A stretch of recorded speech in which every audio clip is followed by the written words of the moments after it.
नमस्कार, मी सागर जोशी. TV9 मराठीच्या आजची बातमीमध्ये आपलं स्वागत.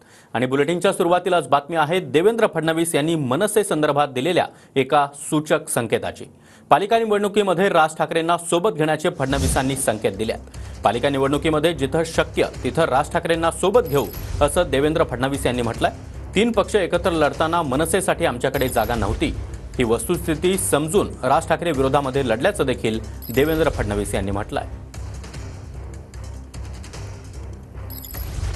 लोकसभेमध्ये त्यांनी आम्हाला खुल्या दिलाने पाठिंबा दिला होता आणि आम्हाला फायदा देखील त्याचा झाला.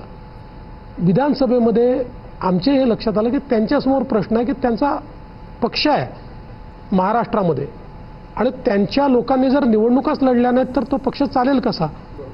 आणि आमच्याकडे त्यांना देण्याकरता जागा नव्हत्या. आम्ही 3 पक्ष होतो.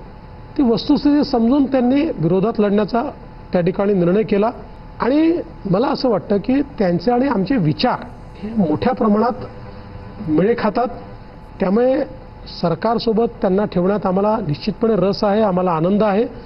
आणि महापालिकेच्या निवडणुकीमध्ये जिथे शक्य असेल तिथे आम्हाला सोबत येता आलं तर आम्ही प्रयत्न करू.